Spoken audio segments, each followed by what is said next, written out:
হতেও পারে জনগণের চাপ সহ্য না করতে পেরে সুজন আর ওর দলের বাকি ছেলেদের গ্রেফতার করতে বলেছে, যার কারণে শত্রুতা বাড়িয়ে দিচ্ছে তোমার মধ্যে। আবার ও হতে পারে যে সুজন কোনো কিছুই ইঙ্গিত দিয়েছে আমাদের। একটু থেমে, আসলে আব্বু, আমি ব্যাপারটা ঠিক বুঝে উঠতে পারছি না। এসব রাজনীতিক প্যাচগোজ বোঝা আমার দ্বারা সম্ভব নয়। এখানে নতুন নতুন রূপ সৃষ্টি হয়, আজ এই পক্ষ তো কাল ওই পক্ষ। তবে আমি তোমাকে এতটুকুই সাবধান করতে পারি। কোন বিষয়ে? অস্বস্তিতে পড়ল শুভাম। এমনিতেও সে এসব বিষয়ে কথা বলতে অনাগ্রহী, তাও বাধ্য হয়ে বলতে হচ্ছে। জিভ দিয়ে ঠোঁট ভিজিয়ে বলল, দেখো স্পর্শিয়া, আর পরশের বিয়ে ধরতে গেলে অর্ধেক শেষ। যাবতীয় গোজগাজ সবই করা আছে। সস্ত্রীয় ও অতিথি আপ্যায়ন করা। ইতিমধ্যে হুট করেই বাইরের কারো কথা শুনলে বিয়ে বন্ধ করে দেওয়া বোকামি হবে। এরা পাঁচাটা লোক, নিত্য নতুন রং পাল্টায়। তবে এটা বলছি বলে যে আমি ওদের বিয়েটা দিতে বলেছি সেটাও নয়। আমার মতে তোমার সময় নেওয়া প্রয়োজন। ওরা তো পালিয়ে যাচ্ছে না, আর স্পর্শীয় কোনো বোঝা না যে বিয়ে দিতে পারলেই বেঁচে যাবে। তুমি সময় নাও, আরও সবাইকে দেখো, সবটা বোঝো, সচেতন হও, এরপর বিয়ে দাও। আমি আসলে আড়ি যাই পারি, কিন্তু রাজনীতিবিদদের গ্যারান্টি দিতে পারবো না, এদের চেনা যায় না। সবটা মনোযোগ দিয়ে শুনে মনস্থির করলেন শামসুল।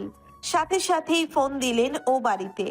আলতাফ শিকদার রিসিভ করলেন, হাস্যরস করে সালাম দিলেন বেহাইকে, কিন্তু সেটাকে গ্রহণ করলেন না শামসুল, বরং রোবটের মতো সালামের উত্তর দিয়ে বললেন, আপনার সাথে গুরুত্বপূর্ণ কথা আছে।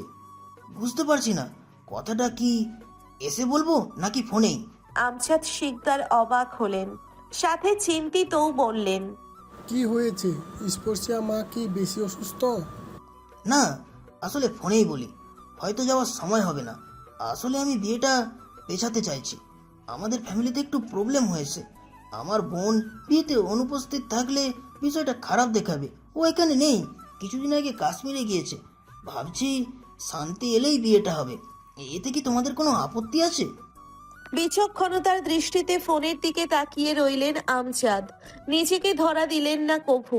শামসুল সর্দারের সাথে তাল মিলিয়ে বললেন, আরে না, আপত্তি কেন থাকবে? তবে তোমার বোন কবে আসবে? শামসুল সর্দার ভাবলেন, বললেন, ওর আসতে দেরি হবে, 1 বা 1.5 মাস লাগতে পারে। তবে ওকে বলবো যেন তাড়াতাড়ি আসে। এবারে আর নিজেকে সংযত রাখতে পারলেন না আমজাদ। চিৎকার করে উঠলেন, বললেন, এটা কোনো কথা হলো? আরও 2 দিন আগে হয়ে যাওয়া বিয়ে নিয়ে এত পেঁচানো কেন? এই সমস্যা তো ওই সমস্যা। তাহলে বিয়ের ডেট ফিক্সড করছিলে কেন?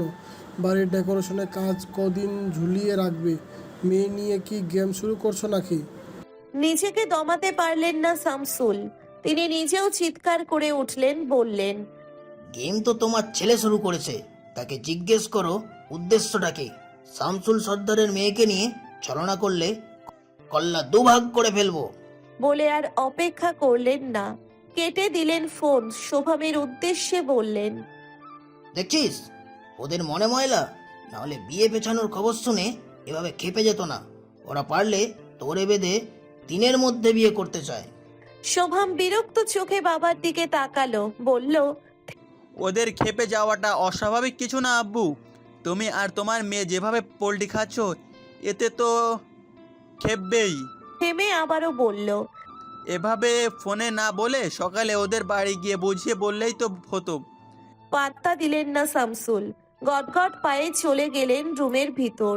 কত বড় সাহস তার মেয়েকে গুটি বানিয়ে দাবা খেলায় মেতে উঠেছে। রৌদ্র প্রজ্বলিত সকাল, শীত আসার পূর্বের এই আবহাওয়াটা বড্ড মিশ্র। হুটহাট মাঘ মাসের ন্যায় শীত, আবার বসন্তের মতো বাতাস, কখনো আবার গ্রীষ্মের মতো গরম।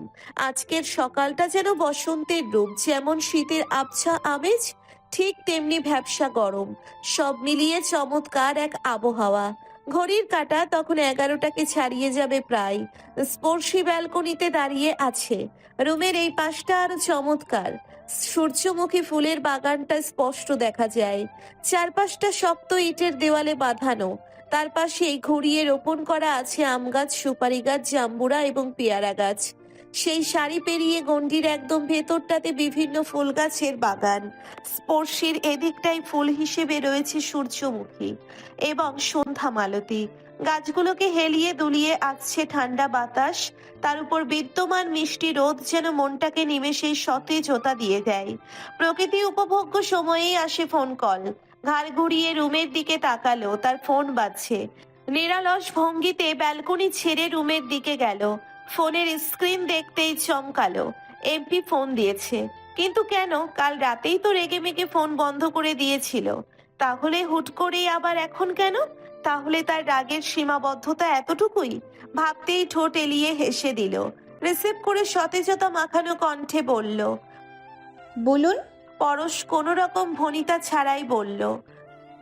কেএফসিতে আসো দ্রুত, আমি অপেক্ষা করছি। স্পর্শী আর কিচ্ছু বলল না, সম্মতি জানিয়ে রেখে দিল ফোন। রাতের সব প্রশ্ন এখন জানা যাবে। সরাসরি জিজ্ঞেস করলে নিশ্চয়ই এড়িয়ে যেতে পারবে না। দুপাশে ঘন জঙ্গল, মাঝখান থেকে চলে গেছে পিচ ঢালাই দেওয়া রাস্তা। সদর থেকে কিছুটা দূরেই রাস্তাটা অবস্থিত। দিনের বেলায়ও গা ছিমছিমে পরিবেশ, নিস্তব্ধতা যেন এই রাস্তাটিকে ঘিরে রেখেছে অবিরাম ভাবে। গাড়িটা ড্রাইভ করছে শোভাম। হুট করেই চোখ গেল দর্পণের দিকে। মুহূর্ত কয়েক ঝলক দেখতে পেলে স্কুল ড্রেস পড়ুয়া মেয়েটাকে। সাথে সাথেই গাড়ি থামিয়ে দিল, জানালা খুলে উকি দিল পেছনে। মেয়েটির পিঠ অংশবিশেষ দেখা যাচ্ছে। সে ধীর পায়ে হেঁটে যাচ্ছে ঘন জঙ্গলের দিকে। কিছুক্ষণ পর পর তাকাচ্ছে চারিপাশে। এইসব মেয়েদের জন্য আজকাল এলাকাগুলো রসাতলে গিয়েছে। ইচ্ছে করে বয়ফ্রেন্ডের সাথে দেখা করতে আসবে চিপা গলিতে, নিস্তব্ধ জঙ্গলে, অথচ একা পেয়ে উল্টোপাল্টা কিছু হলেই দোষ হয় শাসকদের। তারা রক্ষা করতে পারেনি জনগণকে। মেয়েটা হুট করেই দাঁড়িয়ে পড়ল, ভয় কাতুরে চোখ নিয়ে তাকালো পিছনে। মুহূর্তেই থমকে গেল শোভাম। মুখ দেখেছে সে মেয়েটার, এটা প্রেমা। হ্যাঁ, এটা পরশ শিকদারের বোন। কিন্তু সে এই ঘন জঙ্গলে কি করছে?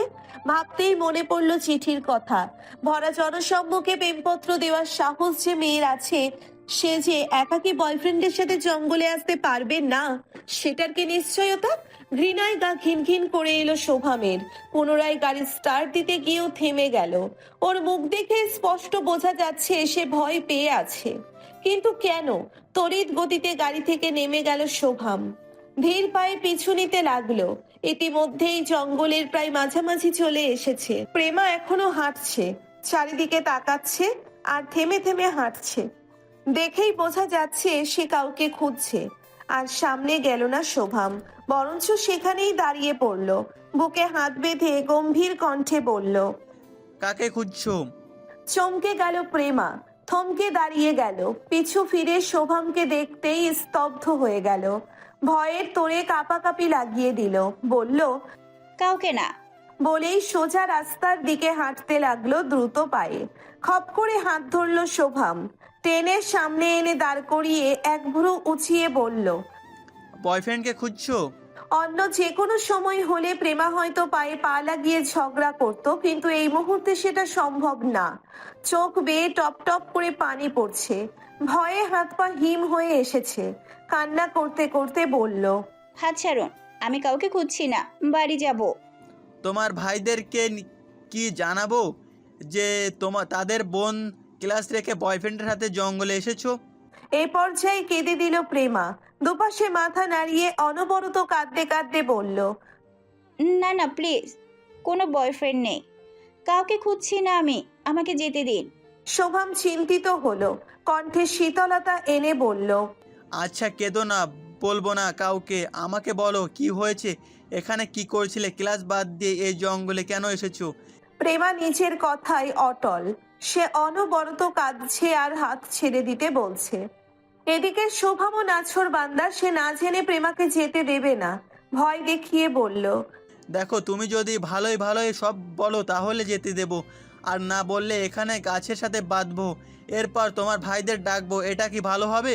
চোখ দুটো বড় বড় করে তাকালো প্রেমা। দুপাশে মাথা নাড়িয়ে বলল, না না, ভালো হবে না। হাত ছেড়ে দিল শোভাম। পুনরায় বুকে বেঁধে বলল। তাই বলো।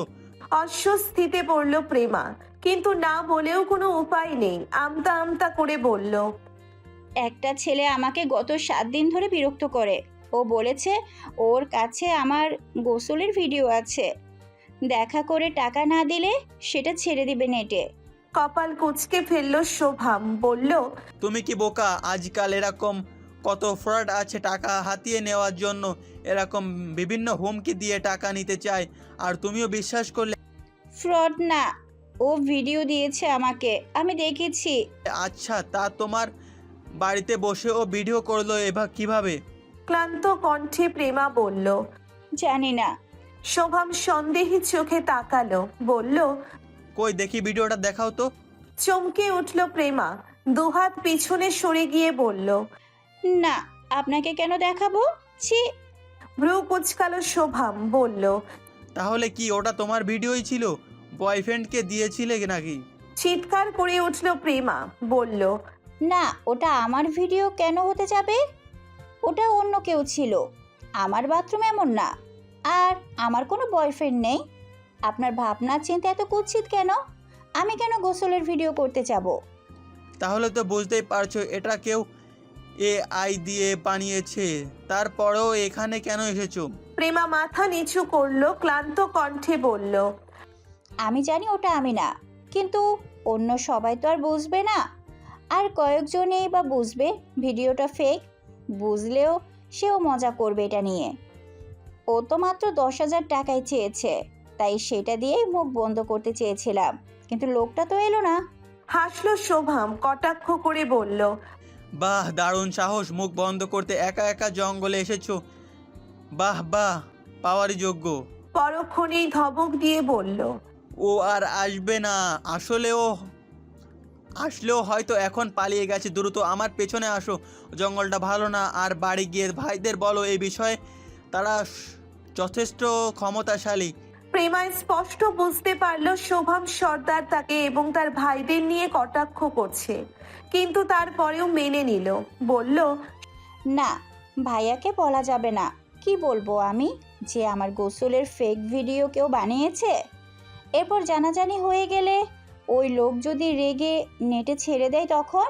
শুনল শোভাম, বলল, ঠিক আছে, আমাকে দাও ফোন নাম্বারটা, আমি দেখছি। চমকে দুহাতে পেছনে গেল প্রেমা, বলল, কেন? সে আপনাকে দিলেও তো একই প্রবলেম হবে, তাহলে ভাইয়াকে দিতে বারণ কোথায়? থামল শোভাম, গম্ভীর কণ্ঠে বলল, আমি তোমার ভাইয়ের মতো বোকা নই যে চিল্লিয়ে সারা এলাকা এক করব। চাইলে দিতে পারো, আর না চাইলে পরের বার আবার কোনো জঙ্গলে যেতে পারো। প্রেমা মাথা নিচু করে নিল, সম্মতি দিয়ে শোভামের সাথে সাথে চলে এলো। নিচটা পুরো ঢালু, সেই ঢাল জায়গা বেয়ে রাস্তায় উঠতে হচ্ছে। ইতিমধ্যেই রাস্তা থেকে চলমান দুটো গাড়ি থেমে গেছে। তারা দূর থেকেই একটা ছেলে এবং স্কুল ড্রেস পড়ুয়া মেয়ে দেখে আরো ছেলে পেলে ফোন করে এনেছে। ক্ষমতাশীল দলের লোক, তারা নিশ্চয়ই খোট মারতে পারবে।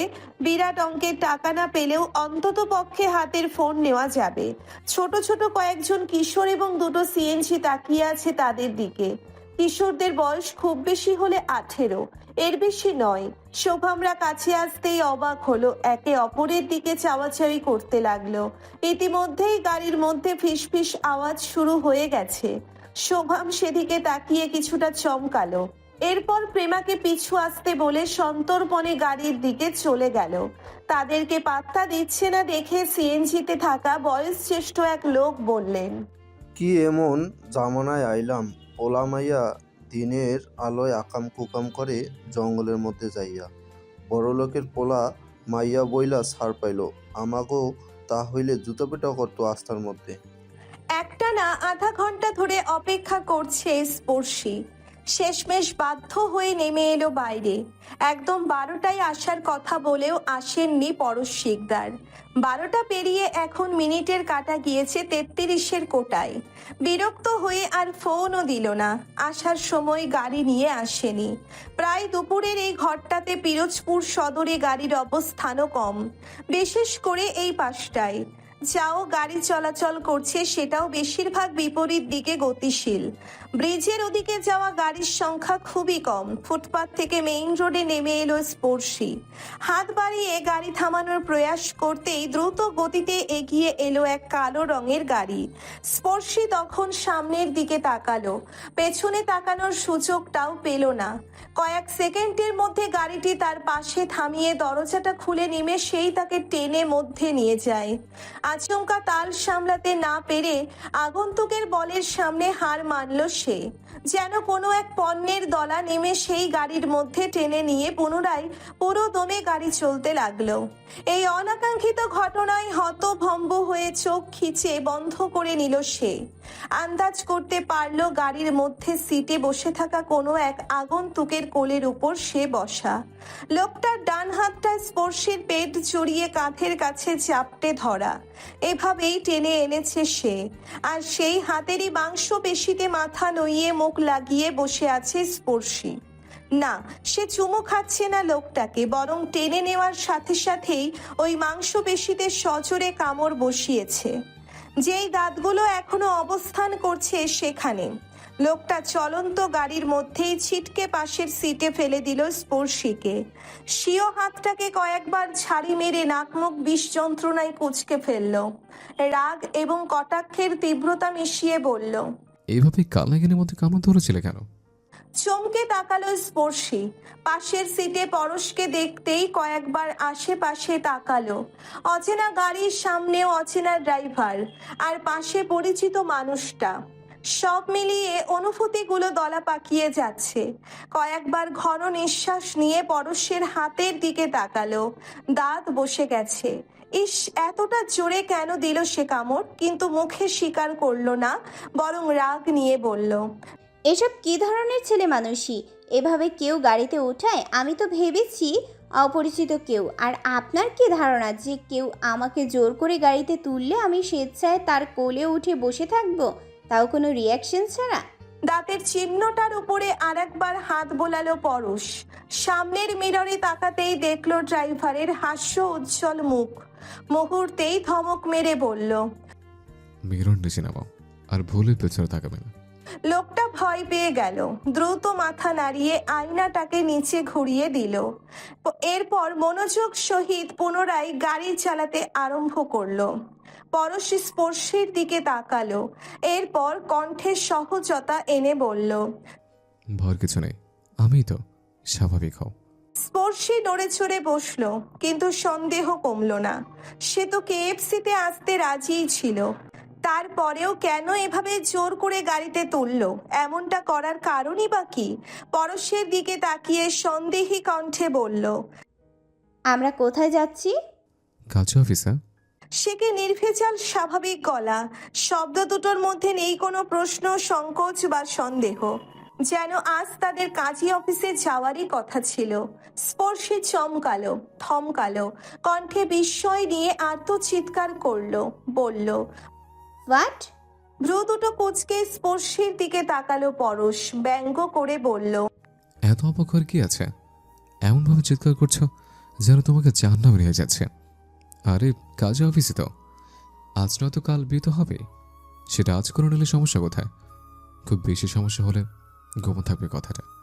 আমি বিয়ে করব না, গাড়ি থামান, আমি নেমে যাব। এমনভাবে নির্দেশ দিচ্ছ যেন স্বেচ্ছায় তোমাকে নিয়ে এসছে। আরে আমি জানি তো তুমি আর তোমার বাপ দুটোই তার ছেঁড়া। ভালো কথা তো কখনো কানে যাই না, ভালোভাবে বললে কখনো রাজি হয়ে আসতে না, তাই জোর করে নিয়ে এসছে। চোখ দুটো বড় বড় করে ফেলল স্পর্শী। সন্দেহকে নিশ্চিত করে বিস্ময় নিয়ে বলল, তার মানে আপনি আমাকে অপহরণ করেছেন? ভ্রু যুগল দুলিয়ে অন্য পাশে তাকালো পরশ। ডোন্ট কেয়ার ভাব নিয়ে বলল, হবে, হয়তো এরকমই কিছু একটা। অবাক হলো স্পর্শী। দাঁতে দাঁত চেপে ড্রাইভারের উদ্দেশ্যে বলল, এই গাড়ি থামান, এক্ষুনি আমি নেমে যাব। পুনরায় নাক ছিটকালো পরশ, ব্যঙ্গ করে বলল, যাও এবারে ডাক্তার, তুমি বললেও শুনবে নাকি? মাসের শেষে 22,000 টাকা দিয়ে আমি, আর নির্দেশ দিচ্ছ তুমি? হাস্যকর। তবে হ্যাঁ, আমাকে বিয়ে করলে ও হয়তো সব কথা শুনবে তোমার। থেমে সামনে সিটে বসা ড্রাইভারের উদ্দেশ্যে বলল, কি সাইদ, শুনবে তো? ড্রাইভার মিটিমিটি হাসলো, এরপর পেছনে না তাকিয়েই বলল। ধীরে ধীরে ভেতরকার উত্তেজনা বাড়ছে স্পর্শীর, কণ্ঠে তীব্র রাগ নিয়ে বলল। দেখুন ভালো হচ্ছে না, কিন্তু আপনার ড্রাইভারকে গাড়ি থামাতে বলুন, নইলে কিন্তু আমি চেঁচাবো। পরশ হাসলো, কটাক্ষ করে বলল। সে তো তুমি অলওয়েজ চেঁচাও, আমার অভ্যাস হয়ে গেছে। যাই হোক, তোমার ভালো লাগলে তুমি চেঁচাতে পারো, আমার কোনো সমস্যা নেই। এই সাইদ, তোমার কি সমস্যা আছে? হলে কান চেপে রাখতে পারো।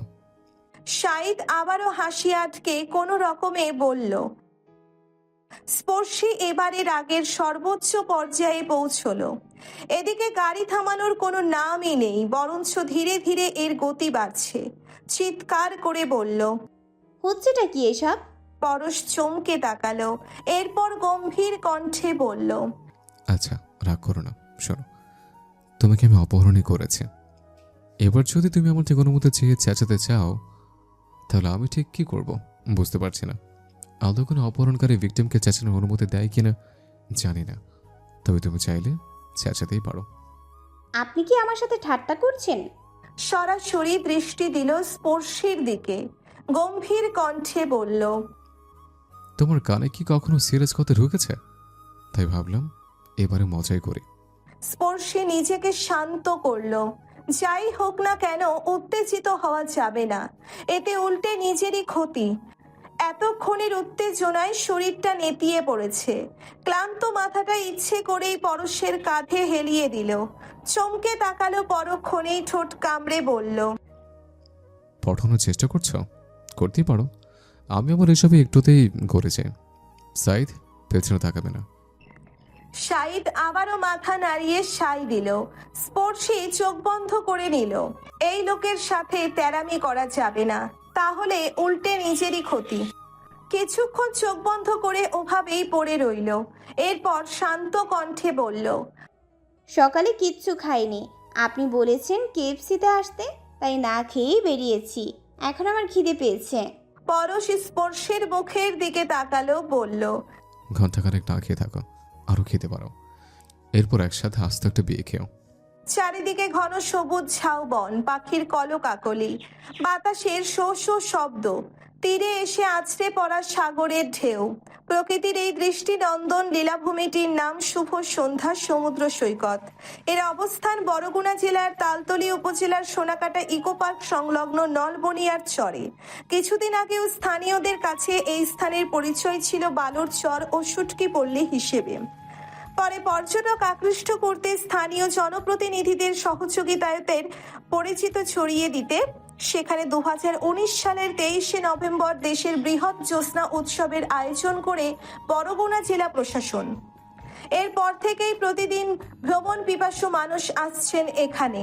দেশি বিদেশি পর্যটক আকৃষ্ট করতে প্রতি বছরই জ্যোৎস্না উৎসবের আয়োজন করা হয়। সবুজ ছায়া ঘেরা গাছপালার শাখা প্রশাখায় পাখপাখালির কিচির মিচির শব্দে মুখর ট্যাংরাগিরি ম্যানগ্রোভ বনাঞ্চল। সাগরের ঢেউয়ের তালে পাখির দল উড়ে যাচ্ছে এদিক সেদিক।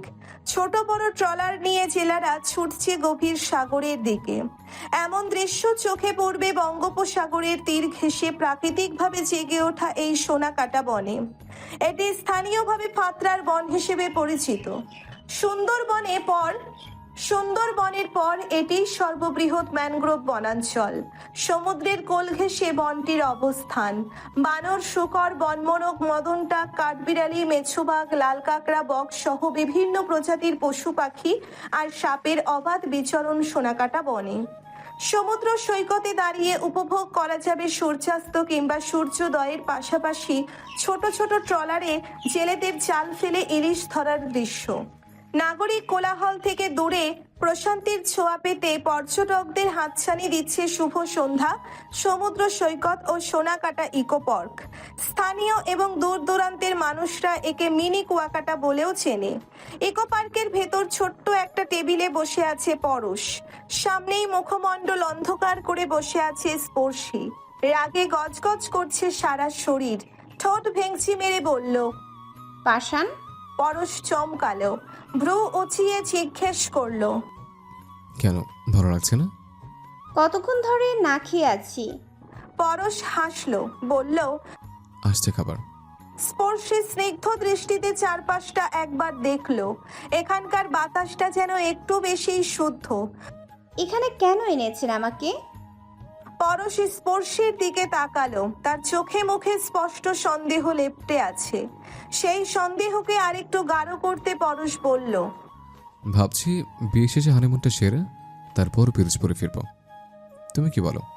বিস্তীর্ণ নীলাকাশ, মাথার উপরে উত্তাপ ছড়ানো অগ্নিপিণ্ড, স্বচ্ছ বালুকাময় সমুদ্রের তীরে দুপা গুটিয়ে হাঁটুর উপরে থুতনি রেখে বসে আছে স্পর্শিয়া। হালকা ঢেউয়ের সাথে পানিগুলো গড়িয়ে এসে পায়ে লাগছে। সমুদ্রের এই নোনতা জলের সাথে বালিগুলো মিলেমিশে একাকার হয়ে গেছে। পানিযুক্ত এই ভেজা বালিগুলো পা ছুঁয়ে সুরসুরি দিয়ে যায়। স্পর্শী নীরব, তার মন প্রাণ জুড়ে এখন আকাশ কুসুম ভাবনা। দিগন্তের ওই প্রান্তে এক ধ্যানে তাকিয়ে আছে। কয়েক পা দূরেই বুকে হাত বেঁধে দিগন্তের দিকে তাকিয়ে আছে পরশ শিকদার। তবে সে ভাবুক নয়, তার নজর সামনের এই অদ্ভুত মানবীর গতিবিধির উপরে।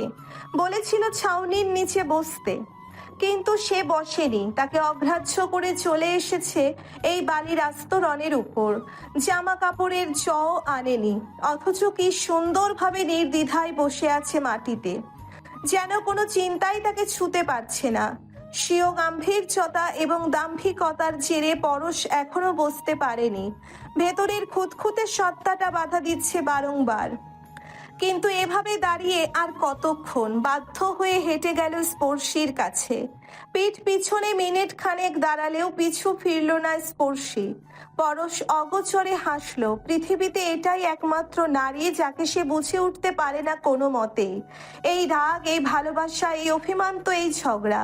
আজব মুড সুইং। এই তো খানিকক্ষণ আগেই তার সাথে বসে খেলো। হাসি দুষ্টুমিতে যেন বোঝাই যাচ্ছিল না তাকে জোর করে এনেছে।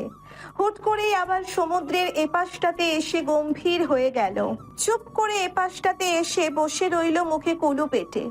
এক যুবতী সমুদ্রের তীরে ঢেউয়ের মধ্যে বসে আছে অবলীলায়। বাতাসের তোড়ে কানের দুপাশের চুল উড়ছে অবিরত। তীব্র রোদে তার হলুদ ফর্সা গলাটা যেন স্বর্ণের ন্যায় চিকচিক করে উঠল। পরশ নিচের পোশাক ভেজার কথা বেমালুম ভুলে গেল। ত্রস্ত পায়ে বসে পড়ল নিজেও। তবে দৃষ্টি তার এখনো পূর্বের স্থানে। চুলগুলো ঘাড়ের কাছে আলগা করে বাঁধা। বেশিরভাগ ছোট চুলই ইতিমধ্যে বের হয়ে গেছে বাতাসের তোড়ে। রোদে চকচক করা ঘাটটার উপর ছোট ছোট চুল ছড়িয়ে ছিটিয়ে আছে। হঠাৎই নিজেকে ভীষণ তৃষ্ণার্ত মনে হলো পরশের। শুষ্ক ঠোঁটজোড়াকে জিভ দিয়ে ভিজিয়ে নিয়ে ঢোক গিলল। স্পর্শীর দিকে তাকাতেই দেখলো সে এখনো আনমনা। পরশ চোখ সরিয়ে নিয়ে সামনের দিকে তাকালো, কিন্তু মন যেন সায় দিচ্ছে না। ডান হাতের তর্জনী দিয়ে পায়ের কাছের ভেজা বালি ছুলো। আঙ্গুলটার উপরে ইতিমধ্যে অনেকটা বালি জমাট বেঁধে আছে। পরশ সযত্নে আঙ্গুলটা উঁচিয়ে বালিটুকু লেপে দিল স্পর্শীর গলায়। মুহূর্তেই চমকে উঠে তার দিকে তাকালো স্পর্শী। ডান হাত দিয়ে বালিটুকু ছাড়তে ছাড়তে বিরক্তি মাখা কণ্ঠে বলল, বলি লাগাচ্ছেন কেন গায়ে? কারণ তোমার থেকে সমুদ্রের বালি অধিক সুন্দরী এবং আকর্ষণীয়।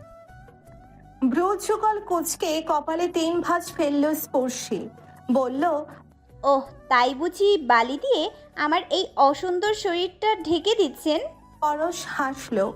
ঘোর লাগানো কণ্ঠে বলল, দেখছি বালি দিলে তোমাকে একটু আকর্ষণীয় লাগে কিনা। স্পর্শী চোখ ঘুরিয়ে বিরক্ত মাখা দৃষ্টিতে অন্যদিকে তাকালো। মুখে উচ্চারণ করলো, ঢ্যামনা।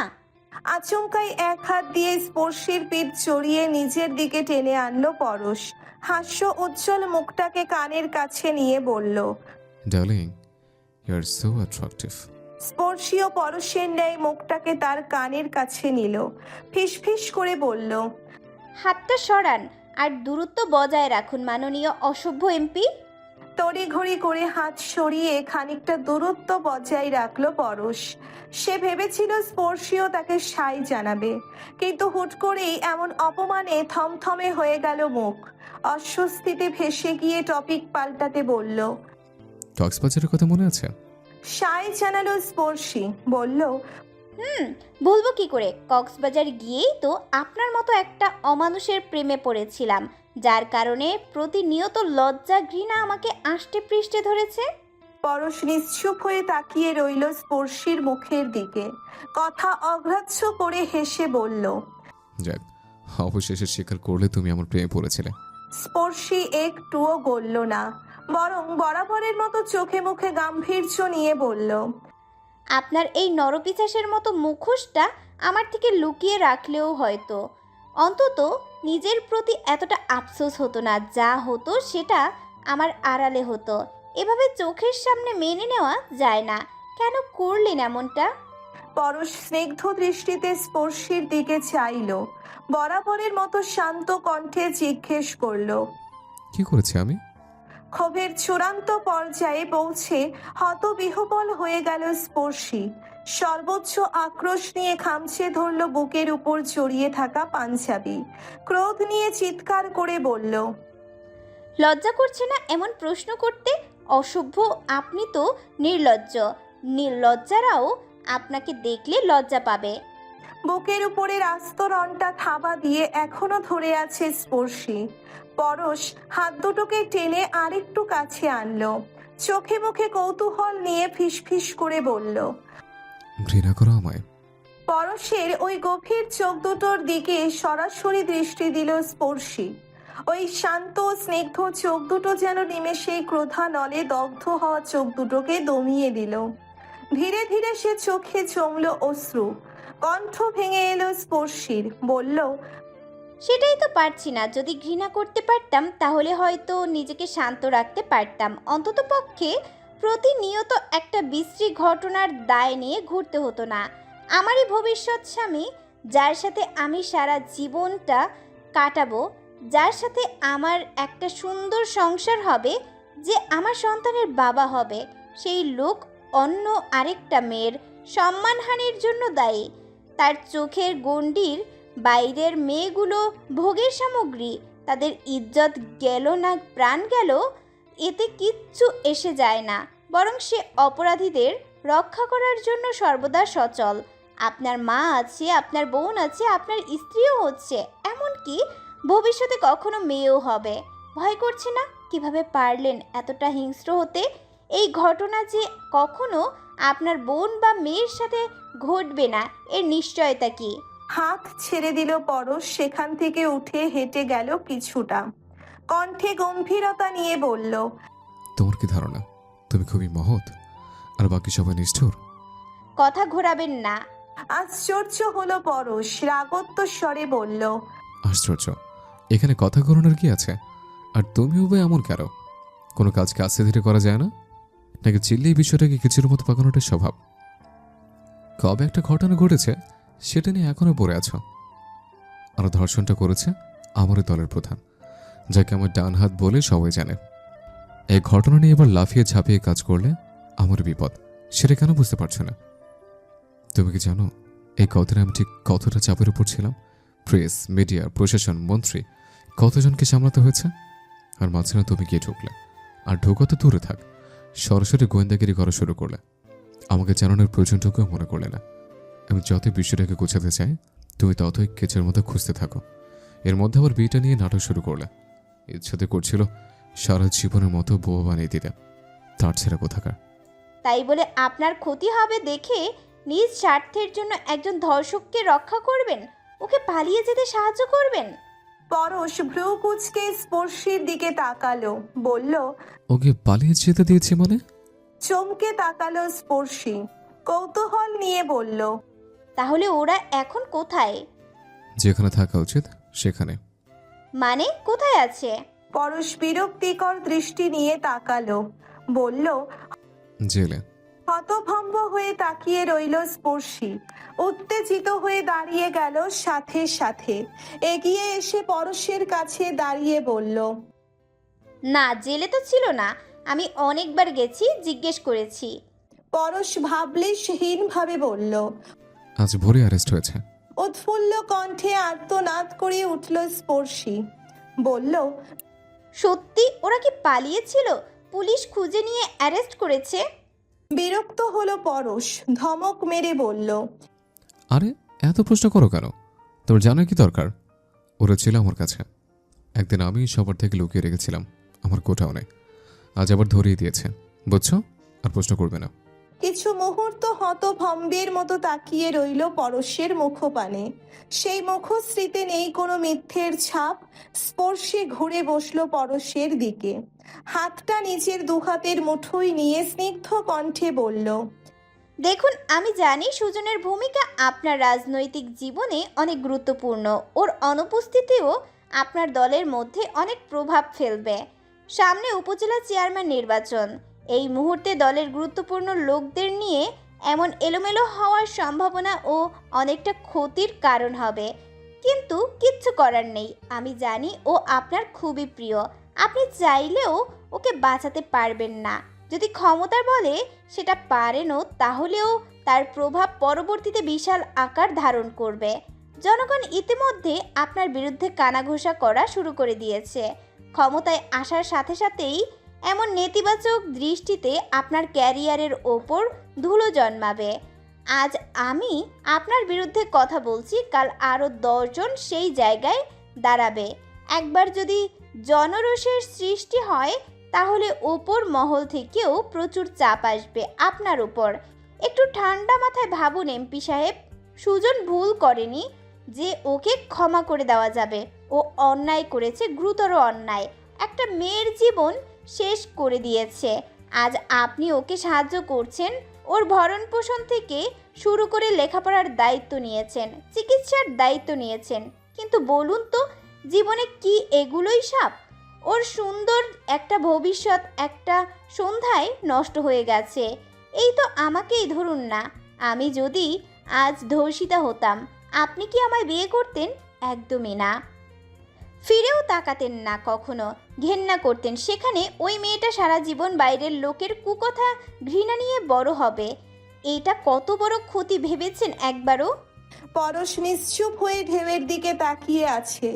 স্পর্শী আবারও বলতে শুরু করলো, মলিন কণ্ঠে বোঝানোর স্বরে বলল, শুনুন, আপনি সুজনকে ধরিয়ে দিয়ে অপরাধ কিছু করেননি। এতে জনগণ খুশি হবে।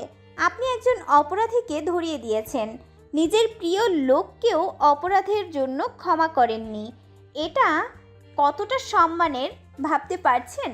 এই পর্যায়ে স্পর্শের দিকে তাকালো পরশ, মাথা নাড়িয়ে ধীর কণ্ঠে বলল, হুম? সুজন সহ বাকি 2 জন গ্রেফতার হয়েছে শুনতেই হৃদয়টা যেন পুনরায় সতেজ হয়ে উঠল। প্রকৃতির এই অপরূপ সৌন্দর্যের মধ্যে এতক্ষণ যে মলিনতা ছিল, সেটা যেন হারিয়ে গেল নিমেষেই। নিজে থেকেই পরশের কাছে গিয়ে বসলো, কাঁধে মাথা হেলিয়ে দিয়ে শব্দহীন হাসলো। এক হাত জড়িয়ে ধরে বসে রইল ওভাবেই। এই এত আনন্দ, এত উৎফুল্লতা কিছুই চোখ এড়ালো না পরশের। সব দেখেও নিস্তেজ হয়ে ঢেউয়ের দিকে তাকিয়ে রইল। হুট করেই মাথা জাগালো স্পর্শী, উত্তেজনা চাপিয়ে বলল, আচ্ছা, একটা সত্যি কথা বলুন না, আপনি তো চেয়েছিলেন সুজনকে বাঁচাতে, তাহলে হুট করে আবার ধরিয়ে দিলেন কার জন্য? পরশ এক ভ্রু কুঁচকে স্পর্শের দিকে তাকালো, এরপর কটাক্ষ করে বলল, আবার কার জন্য? যার তোর মতো একটা বউ আছে, তার কি আর কাউকে প্রয়োজন আছে? যে নাটক শুরু করেছিলে তুমি আর তোমার বাপ, তাতে তো হাঁপিয়ে উঠেছিলাম। ভাবলাম আর যাই হোক, আগে পাগল সামলাতে হয়। ওরকম একজন সুজনের জন্য তো আমি বউ হারাতে পারবো না, তাই না? স্পর্শী এই উত্তরই আশা করেছিল। অবশেষে সে জিতেছে, কোনো এক দুর্বলকে ন্যায় বিচার দিতে পেরেছে। এর থেকে আর আনন্দের কি হয়? বলল, জানেন, আমি এ কদিনে ঠিক কতটা মেন্টালি ডিপ্রেশনে ছিলাম আপনাকে বোঝাতে পারবো না। বারবার মনে হতো যে লোকের কাছে আমার থেকেও রাজনীতি বেশি গুরুত্বপূর্ণ, তার সাথে সংসার কিভাবে করব। কোনো একদিন হয়তো রাজনীতির কারণে আমাকে ছাড়তেও দ্বিধাবোধ করবে না। আমি তো ঠিক করে নিয়েছিলামই, যদি আপনার কারণে সুজন বেঁচেও যেত, তাহলে বিয়ে তো দূর, কোনোদিন মুখও দেখতাম না। হয়তো আমাকে না পেলে আপনার কোনো ক্ষতি হবে না, নতুন কাউকে নিয়ে কাটিয়ে দিতে পারবেন। কিন্তু তাও দিন শেষে আপনাকে ত্যাগ করার অপমান আপনাকে কুরে কুরে খেত। পরশ হাসলো, কণ্ঠে প্রখরতা নিয়ে বলল, তুমি কি ভেবেছিলে আমাকে বিয়েতে না করে দিলেই আমার থেকে মুক্ত হয়ে যাবে, অন্য কারোর সাথে সুখে শান্তিতে সংসার করবে, আর আমি চুপচাপ সেসব দেখে যাব? হ্যাঁ? তুমি পুরোটাই ভুল স্পর্শিয়া। যতক্ষণ না পর্যন্ত তোমার ওই শরীর থেকে প্রাণটা আলাদা হয়ে যায়, ততক্ষণ পর্যন্ত পরশ শেখদার তোমার পিছু ছাড়বে না। মরে গেলেও লাশটাকে এনে আমার বাড়ির কোণায় পুঁতে রাখবো, তা অন্য কোথা দেব না। শান্তভাবে সামাজিক নিয়ম অনুসারে নিতে চেয়েছি তোমায়, তাই এত ধৈর্য। কিন্তু তাই বলে ভেবো না আমি তুমি বলতে পাগল। হুম, একদমই তোমাতে আসক্ত না। তবে তুমি আত্মপান্ত আমার, শরীর মন থেকে শুরু করে গায়ের একটা লোমও আমার মালিকানাধীন। এজন্য যে বিয়ে করতেই হবে এমন না। তুমি বিয়ে না করলে করো না, কিন্তু সে আমার সাথেই থাকতে হবে। শান্তভাবে গেলে যাবে, নইলে যা করার সেটা আমি করে নেব। নতুন বিয়ে না করলে তার বিকল্প আমার জানা ছিল। অপলক দৃষ্টিতে তাকিয়ে আছে স্পর্শী। কথাগুলো তার জন্যে হুমকি স্বরূপ হলেও অজানা কারণেই এই অধিকার বোধ তার ভালো লাগছে। শুনতে ইচ্ছে করছে বারংবার। আয়েশ করে বসে বলল, তা বিকল্প পদ্ধতিটা কি ছিল শুনি? পরশ ভ্রু কুঁচকে তাকালো, ঠোঁট বাঁকিয়ে হেসে বলল, শোনার ইচ্ছা আছে নাকি? অবশ্যই আছে, আপনি বলুন। পরশ হাসলো, কণ্ঠকে খাদে নামিয়ে বলল, বেশ কিছু করতাম না, এখন যেমন তুলে এনেছে ওভাবেই আনতাম। এর বহর গোটা 4 বাচ্চা কাছে নিয়ে লাগাম ঠেলে করে দিতাম। তারপর স্পোর্টসের সর্দার কেন শামসুল সর্দারের মনোবাপ ও পরশিকদের আশেপাশে খুরখুর করত বিয়ের জন্য। স্পর্শী 2-4 বার পলক ঝাপটালো, যেন এটা খুবই মজার কথা। কণ্ঠে আকুলতা নিয়ে সিরিয়াস মুখভঙ্গিতে বলল, আমি কি করতাম আপনি জানেন? আগ্রহ নিয়ে তাকালো পরশ, বলল, বলুন। আপনার কল্লা ধর থেকে আলাদা করে দিতাম, অসভ্য পুরুষ। হাসলো পরশ, বলল, সে তুমি করতেই পারো, আমি বাধা দিব না। তুমি আমাকে গোটা 4 বাচ্চা দেবে, আর আমি তোমাকে সামান্য কল্লা দিতে পারবো না? এটা তো হয় না। তুমি নিয়ে যাও, সমস্যা নেই। একটু থেমে মুখশ্রীতে গম্ভীর ছাপ ফেলে বলল, স্পর্শিয়া, একটা কথা সত্যি বলবে? বলুন। পরশ স্নিগ্ধ দৃষ্টিতে তাকালো, বলল, এসব ছেলে মানুষের ছেড়ে এবার কি সিদ্ধান্ত নেওয়া উচিত না? কি চাইছো তুমি? আমি সত্যিই তোমাকে পড়তে অক্ষম, কোনো চাপ নয়, নির্দ্বিধায় বলো হ্যাঁ বা না। স্পর্শী সময় ব্যয় না করেই বলল, না। পরশ সুচালো দৃষ্টিতে তাকালো, কপাল কুঁচকে বলল, বিয়ে ছেড়ে থাকার ইচ্ছে বুঝে, সেটা তুমি আগে জানাবে তো। বলেই উঠে দাঁড়াতেই স্পর্শী হাত চেপে ধরল, চাপা আর্তনাদ করে বলল, উফ, আস্তে কথা বলুন, শুনবে তো। আর আমি মজা করেছি, আপনি করলে কিচ্ছু হয় না, আর আমি করলেই দোষ। একটু থেমে আবার বলল, বিয়ের মত তো সেই কবেই দিয়ে দিয়েছি, এখন আবার নতুন করে জানার কি আছে? মাঝখানে এসব না ঘটলে তো কিচ্ছু হতো না। যাই হোক, এখন আমি পুরোপুরি সুস্থ। এবার আপনি বিয়ে যেদিন করতে চান সেদিনই রাজি।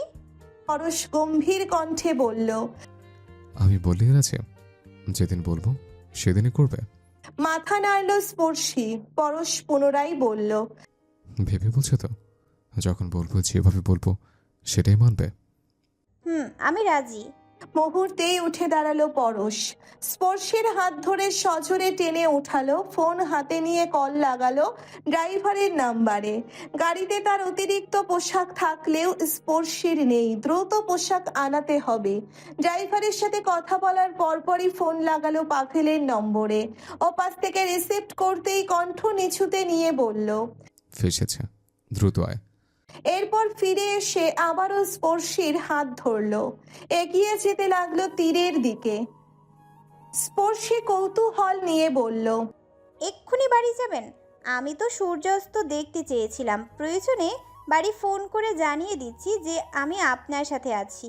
গমগমে কণ্ঠে পরশ উত্তর দিল, বলল, তার কোনো প্রয়োজন নেই, আমরা কিছুক্ষণের মধ্যেই পিরোজপুর যাচ্ছি। সূর্যোদয় সূর্যাস্ত খুব তাড়াতাড়ি দেখাবো। তুমি চাইলে কুয়াকাটা বা সাজেক নিয়ে যাব, যেখানে ভালো লাগে বলবে, কিন্তু আজকে আর দেরি করা যাবে না, কাজ আছে। স্পর্শী মাথা নাড়িয়ে ছোট্ট করে বলল, ওহ আচ্ছা। পরক্ষণেই উৎফুল্ল কণ্ঠে বলল, আমার অনেক জায়গায় যাওয়ার ইচ্ছে। থেমে বলল, বিয়ের পর তো আপনি সারাক্ষণই ব্যস্ততা দেখাবেন, আদৌ নিয়ে যাবেন কি না জানি না, শুধু বড় বড় কথা। পরশ তাকালো, যেতে যেতে আদুরে গলায় বলল, তা ম্যাডামের কোন কোন জায়গায় যাওয়ার ইচ্ছা আছে? প্রথমেই কাশ্মীর, এরপর জাফলং, সিলেটের চা বাগান, শ্রীমঙ্গল, সাজেক, কুয়াকাটা, আরও অনেক জায়গা। বাদ দিন, আপনি হাঁপিয়ে যাবেন শুনতে শুনতে। গায়ের টপসটা অনেকটা টাইট হয়েছে, একদম মাপ গোছ ছাড়া যে শরীরে ঢুকেছে এটাই অনেক। সতেজতা নিয়ে জানালা থেকে বাহিরের দৃশ্য দেখছে স্পর্শী। যাবার সময় ঠিক যতটা হৃদয় ভেঙেছিল, বিরক্ত লেগেছিল, আসার সময়টা তারও অধিক প্রিয় ঠেকছে। গাড়ি যত সামনে এগোচ্ছে পরশের মধ্যটা ঠিক ততটা অস্বস্তি কাজ করছে। স্পর্শীকে এখনো পর্যন্ত চালানো তো দূর, কোনো আকার ইঙ্গিতও দেওয়া হয়নি। যদি লোক সমাগমের মধ্যে গিয়ে হুট করে বেঁকে বসে তখন? এর থেকে সবটা খোলামেলা করা প্রয়োজন গাড়িতে বসেই। অনেকক্ষণ চুপ থেকে নিজেকে সাজিয়ে নিল। এই মাথামোটা রমণীকে বোঝানোর জন্য অনেক কাঠখড় পোড়াতে হবে। নিজেকে সাজিয়ে স্পর্শীর দিকে তাকাতেই স্পর্শী প্রশ্ন ছুড়ে দিল, বলল, আচ্ছা, আমরা কোন কাজে অফিসে যাচ্ছি? পিরোজপুর নাকি এখানকারই কোথাও, জালকাঠি বা বরিশালের নাকি? চমকে উঠল পরশ। নিষ্পলকভাবে হতভম্বের ন্যায় স্তব্ধ হয়ে তাকিয়ে রইল। অবিশ্বাসের সুরে মুখে আওড়ালো, তুমি কিভাবে জানলে আমরা কাজে অফিসে যাচ্ছি? চমৎকার ভাবে হাসল স্পর্শী। পরশকে অবজ্ঞা করে কোনো উত্তর না দিয়েই বাহিরের দিকে তাকালো। এরপর বেশ কিছুক্ষণ পর ভেতরে এসে পরশের কানের কাছে ফিসফিস করে বলল, এমপি সাহেব, কে ফেসেছে বলুন তো, আমি নাকি আপনি? দুপুর 2টা। সূর্য তখন মাথার উপরে অবস্থান নিয়েছে। কালো রঙের বিলাসবহুল গাড়িটির চাকা তখনও চলছে। গাড়ির গতিসীমা তখন খুব বেশি নয়। নরম সিটের উপরে মাথা হেলিয়ে কপালে হাত দিয়ে চোখ বন্ধ করে আছে পরশ শিকদার। সম্পূর্ণ মনোযোগ এখন ভাবনাতে। পাশের সিটে স্পর্শী নিশ্চিন্তে ফোন স্ক্রল করে যাচ্ছে। হুট করে তার এই নীরবতা মেনে নেওয়া মোটেই সম্ভবপর হচ্ছে না। অনাকাঙ্ক্ষিত ব্যাপারটা নিয়ে বেশ কয়েকবার প্রশ্ন করলেও উত্তর পাওয়া যায়নি, বরং বিষয়টাকে পুরোপুরি এড়িয়ে যাওয়ার জন্য উত্তর দিয়েছে স্পর্শী। নিরলস ভঙ্গিতে বলেছে, আরে তেমন কোনো ব্যাপার না, আপনার কথার মধ্যেই আমি বিয়ের আভাস পেয়েছি। আর আসার আগেই তো বললেন আজ বিয়ে করবেন। বাদ দিন, আপনি যেখানে যাচ্ছেন সেখানে চলুন। এই উত্তর মোটেই পছন্দ হয়নি, কিন্তু ঘটনাটা নিয়ে খুব ঘাটাঘাটি করাও পরবর্তী ঘটনার উপর প্রভাব ফেলবে। এর চেয়ে আগে বিয়েটা শেষ হোক, এরপরে সবটা জানা যাবে বলেই মন স্থির করলো। নির্দিষ্ট স্থানটাতে পৌঁছতে আরো মিনিট 10 লাগলো। কাজী অফিসটার সামনে থামতেই ভেতর রাস্তার ওপাশ থেকে বেরিয়ে এলো কয়েকজন যুবক। তাদের সম্মুখেই পাভেলের অবস্থান। তার চোখে মুখে স্পষ্ট প্রফুল্লতা। পরশ বের হতেই তার চোখে পরামর্শ করতে করতে সামনের দিকে এগিয়ে গেল। স্পর্শী গাড়ি থেকে বের হয়ে দাঁড়ালো। এর মধ্যেই দুটো সালোয়ার কামিজ পরিহিত মেয়ে এগিয়ে এলো। এরা সম্ভবত দলের কোনো লোকের বোন অথবা গার্লফ্রেন্ড টাইপ কিছু, কিন্তু এই ব্যাপারটা নিয়ে ভাবলো না স্পর্শী। তাদের সাথে ভেতরে ঢুকতে ঢুকতে আশেপাশে তাকালো। স্থানটা রূপাতলি, জায়গাটা তার পরিচিত। ঢাকা থেকে আসা যাওয়ার পথে বেশ কয়েকবার এখান থেকে গাড়ি বদল করতে হয়েছিল, কিন্তু এই কাজী অফিসটা পরিচিত নয়। হুট করেই স্পর্শীর মন বিরোধিতা করে বসলো। তারা সজোরে বলে উঠল, কেন সে কাজী অফিসটাকে পরিচিত জানার জন্য ভাবছে? সে কি বারবার বিয়ে করছে নাকি? মস্তিষ্কে উদ্ভট চিন্তা ভাবনা আসতেই হেসে দিল। দূর থেকে এই হাসি চোখ এড়ালো না পরশের। সন্দেহের তীক্ষ্ণ দৃষ্টি দিয়ে সে তাকিয়ে রইল স্পর্শীর দিকে। পাভেলকে ইশারা দিয়ে চাপা স্বরে বলল, ওর চাল চলো আমার মোটেও স্বাভাবিক লাগছে না। এখানে আসার আগে বিয়ে করতে নারাজ ছিল, সেখানে এখন হাসছে, কতটা অদ্ভুত। আমলে নিল না পাভেল। ভাইকে বোঝানোর স্বরূপ হেলা করে বলল, আরে দূর, এসব নুনার ব্যাপার। আজকাল বিয়ের আগে কেউ রাজি থাকে না, অথচ বিয়ের 2-3 মাসের মধ্যে শুনি সে প্রেগনেন্ট। সেই হিসেবে সামান্য হাসি মোটো বিপজ্জনক না, ভাবিস না কিছু। চোখ দুটো কুঁচকে ছোট ছোট করে চাইল পরশ। এরপর কটাক্ষ করে বলল, এটা আরশির শিকদার না। অযথায় তুই বংশবিস্তার নিয়ে দুশ্চিন্তা করছিস। বিয়েটা অত ঠিকঠাকভাবে হবে কিনা সেটা নিয়ে চিন্তা কর। হুট করে বিয়ের আগে বেঁকে না বসে। সমস্ত গোছগাছ লেখালেখি সম্পূর্ণ হয়েছে ইতিমধ্যেই। যখন সাইন করার নির্দেশ দিল তখনই গলা শুকিয়ে গেল পরশের। বারবার মনে হতে লাগলো কিছু একটা অঘটন ঘটবে। স্পর্শিয়ার ওই থমথমে মুখের গরম দেখে হৃৎপিণ্ড দুর্বার গতিতে লাফাতে লাগলো। হয়তো এখনই বলে বসবে সে এভাবে বিয়ে করবে না বাবা মাকে ছাড়া। কিন্তু তাকে পুরোপুরি অবাক করে দিয়ে নির্দ্বিধায় বিনা শর্তে সাইন করে দিল স্পর্শী। হতবাক হয়ে তাকিয়ে রইল পরশ, তার হাত কাঁপছে। সাইন করার পর্ব শেষ হতেই হুজুর দোয়া পড়তে লাগলেন। সুমধুর কণ্ঠের কালেমা শেষ হতেই কবুল বলার পর্ব এলো। বরাবরের মতো সবাইকে অবাক করে দিয়ে স্পর্শী আলহামদুলিল্লাহ বলল। ঢকঢক করে পানি খেতে লাগলো পরশ। হাত পা এখনো অসাড় মনে হচ্ছে। মস্তিষ্কের মধ্যটা ফাঁকা হয়ে আছে যেন। বাহ্যিক পরিস্থিতি প্রত্যেকটা অপরিচিত ঠেকছে। আচ্ছা, এটা স্বপ্ন নয় তো? নিশ্চিত হলো পরশ, এটা অবশ্যই স্বপ্ন। না হলে স্পর্শিয়া সর্দার কখনোই এতটা বিনয়ের সাথে সবকিছু মেনে নিত না। আচ্ছা, তারা কি এখনো গাড়িতে আছে? হয়তো সেই সিটে দুলতে দুলতেই ঘুমিয়ে পড়েছে পরশ, আর সেই ঘরেই এসব আকাশ কুসুম স্বপ্ন দেখছে। ভাবতে পারছে না। প্রতিক্ষণে চিন্তা শক্তি যেন ফুরিয়ে আসছে। কিছুটা দূরের ওই টেবিলের পাশেই স্পর্শী বসা। তার পাশেই নিরালস ভঙ্গিতে দাঁড়িয়ে আছে পাভেল। হঠাৎই অন্যরা কিছুটা দূরে সরে যেতেই চাপা স্বরে কটাক্ষ করে বলল, জানতে তো আজ বিয়ে, ভালো করে একটা শাড়ি চুড়ি পরে সেজে আসতে। এভাবে অনুভূতিহীনের মতো থাকো কেন? স্পর্শী তাকালো, এরপর আলতো হেসে বলল, শাড়ি পরলে তো আপনার ভাই বুঝেই যেত বিয়ে করতে যাচ্ছি। দ্রুত মাথা নাড়িয়ে নিজের বোকামি স্বীকার করলো পাভেল। এরপর কিছু বলার প্রয়াস করতেই স্পর্শী বলল, আপনার কিন্তু আমাকে ধন্যবাদ দেওয়া উচিত।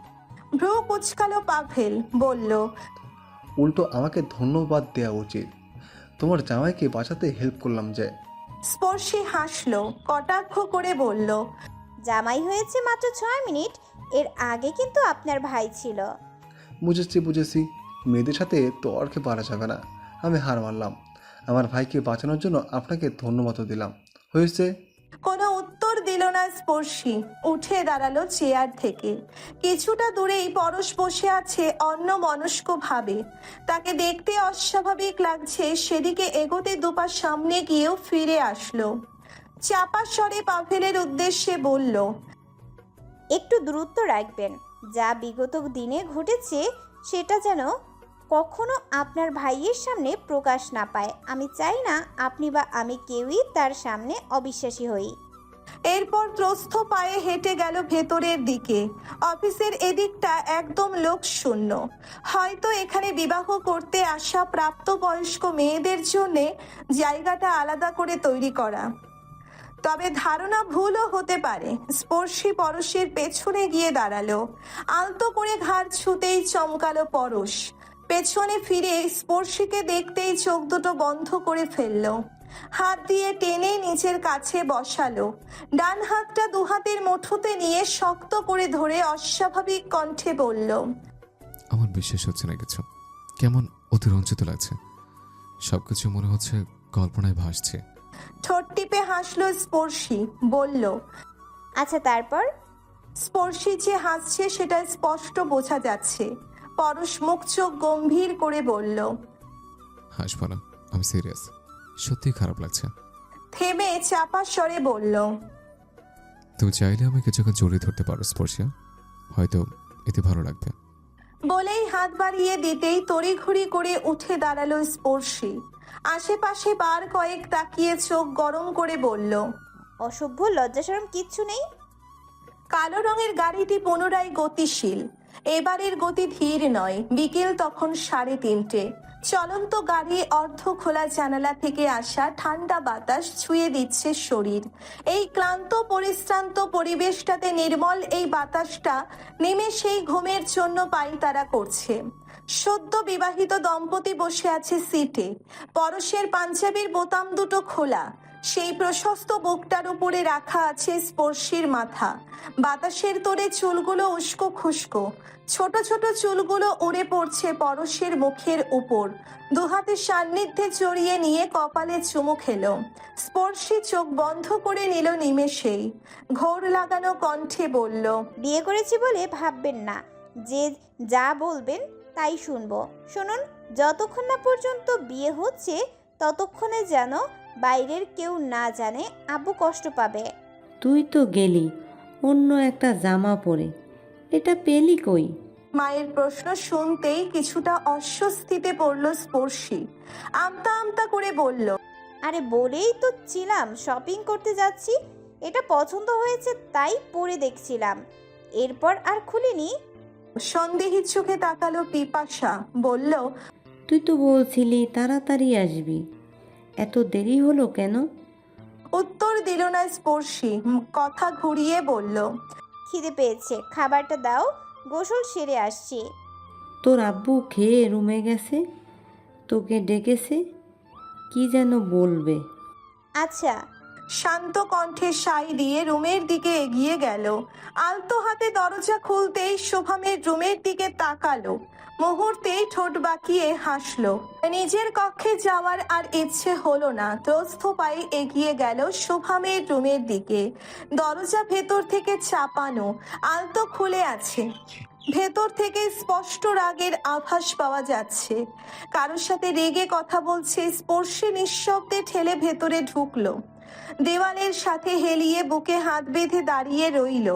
শোভাম এখনো কথা বলছে। আচমকাই পেছন থেকে আফসোসের ন্যায় চ শব্দ শুনল। চমকে পেছনে তাকালো। স্পর্শী এখনো ঠোঁট বাঁকিয়ে রহস্যময়ী হাসছে। শোভামকে তাকাতে দেখে কটাক্ষ করে বলল, আড়ালে বসে গুটি নাড়িয়ে ঘটনা উপভোগ করার মজাই আলাদা, তাই না ভাইয়া? চমকে তাকালো শোভাম। স্পর্শী আবারও হাসলো। বলল, কিন্তু সুজনকে তো পরশিকদার ধরিয়ে দিল, এবার কি করা যায় বলো তো? এতক্ষণের কুঁচকে রাখা কপালটা ধীরে ধীরে প্রসারিত হলো। ফ্যাকাশে মুখটাতে ধীরে ধীরে হাসি ফুটলো। শোভাম তীক্ষ্ণ দৃষ্টিতে স্পর্শীর দিকে চেয়ে রইল। ঠোঁট গোল করে নিঃশ্বাস ছেড়ে বলল, তুমি যথেষ্ট বুদ্ধিমতী, শুভম সর্দারের বোন হওয়ার যথেষ্ট যোগ্যতা আছে তোমার। অগ্রহায়ণের সূচনা ঘটেছে মাত্র।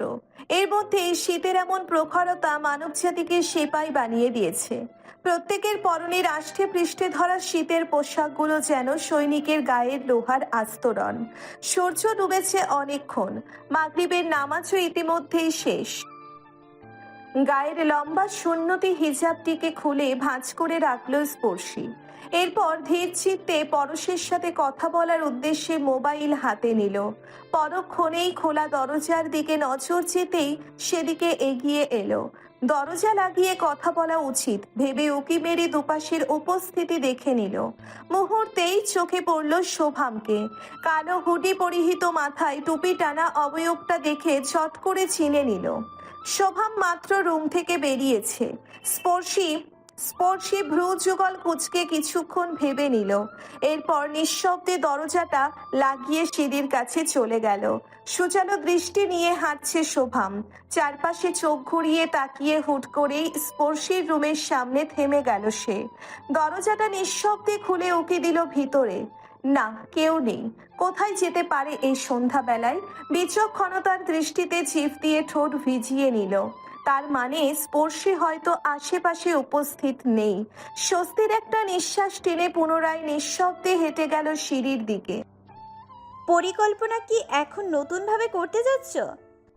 দুটো ধাপ নামতেই পেছন থেকে স্পর্শীর গলার আওয়াজ পেল। চমকে চোখ দুটোর আকার বৃদ্ধি করে থমকে দাঁড়িয়ে পড়ল। এরপর নিজেকে স্বাভাবিক করে স্পর্শীর দিকে ঘুরে তাকালো। মাথা থেকে টুপিটা খানিকটা সরিয়ে নিল। বাঁকা হেসে স্পর্শীর দিকে সুচালো দৃষ্টি দিল। বলল, করলেও বা মন্দ কিসে, দেখিন না কে যেতে। বলেই পুনরায় হাঁটা শুরু করলো শোভাম। স্পর্শী কিছুক্ষণ চুপ করে চেয়ে রইল। এরপর গম্ভীর কণ্ঠে বলল, বোন জামাইয়ের পেছনে এভাবে পড়ে আছো কেন? একাও নও, বরং আরো লোক লেলিয়ে দিয়েছ। শোভাম ভ্রু উঁচিয়ে স্পর্শীর দিকে তাকালো। বলল, বোন জামাই হাই, আগে বিয়েটা হোক, হাসলো স্পর্শী, দু পা সামনে এগিয়ে ফিসফিস করে বলল, হয়ে গেছে তো, এই তো আজকেই করলাম বিয়ে, সরাসরি কোর্ট ম্যারেজ করেছি, কালিমা পড়েও বিয়ে শেষ, এবার শুধু আনুষ্ঠানিকতা বাকি। এখন এসব বাদ দাও, ভগ্নিপতির সাথে প্রতিযোগিতায় নামতে হয় না, নামলেও সেটা সমানে সমানে হতে হয়। সেক্ষেত্রে আমার জামাইয়ের সমকক্ষ তো তুমি হতে পারোনি এখনো। কোথায় একা পরশ শিকদার, আর এখানে তুমি সর্দার সুজন মির্জা, এমনকি কবির খাঁকে নিয়ে ওর পেছনে লেগেছ। কাজটা কি আদৌ খুব বেশি সম্মানের? বিস্ফোরিত নয়নে তাকিয়ে রইল শোভাম, হতবাগের ন্যায় চুপ করে রইল। পরক্ষণেই তীব্র জেদ নিয়ে এগিয়ে এলো স্পর্শীর দিকে, দাঁতে দাঁত চেপে বলল, মাথা খারাপ নাকি তোমার? বিয়ে করছো মানে কোথায় বসে করছো? কে ছিল সাথে? পরশ কি জোর করেছে তোমায়? আমায় বলো। না, জোর করবে কেন? আমি স্বেচ্ছায় ওর সাথে গিয়েছিলাম, সম্পূর্ণ নিজ ইচ্ছায়, কোনো রকম বাধ্যবাধকতা ছাড়া হাসি মুখে বিয়ে করেছি। কোনো সমস্যা তোমার? ফ্যালফ্যাল করে চেয়ে রইল শোভাম, এরপর জেদ নিয়ে বলল, আব্বু ওদের বারণ করে দিয়েছে, সেটা কি তুমি জানো না? তারপরও একা একা লাফিয়ে বিয়ে করতে কেন গেছো? শামসুল সর্দার কি তার মেয়ের এমন ধিঙ্গিপানার ব্যাপারে জানে? না, জানে না। আব্বু এখনো কিচ্ছু জানে না, আর তুমিও বলবে না। বললে আমিও গড়গড় করে কাহিনী পড়ে যাব। আর আব্বু বিয়ের ব্যাপারে বারণ করেছে এটাই বলেছিলে তো? আমি জানি, আর এটাও জানি যে সুজন মির্জাকে ফুসলে কথাগুলো তুমিই বলিয়েছ, যাতে আব্বু নিজে থেকে সবটা বাদ দিয়ে দেয়, আর তুমি সাধু থাকো। কালসাপ কোথাকার! সজোরে স্পর্শীর দুগাল চেপে ধরল শোভাম। উত্তেজনাবশত এমন ভুল হুট করে করলেও সেটাকে শুধরে নিল না, বরং হাতের জোরটাকে আলগা করে আফসোসের স্বরে বলল, ভাইয়ের দায়িত্ব পালন করেছিলাম, তোমাকে রক্ষার দায়িত্ব হাতে নিয়েছিলাম, কিন্তু তুমি ভাই মনে করলে না। খুব ভালো, পস্তাবে, খুব দ্রুতই পস্তাবে। তুমি ওকে চেনো না, ওর ওই নির্দোষ বোকাশোকা মুখোশের নিচের রূপ আজও ধরতে পারলে না, আফসোস। বলেই চলে গেল শোভাম।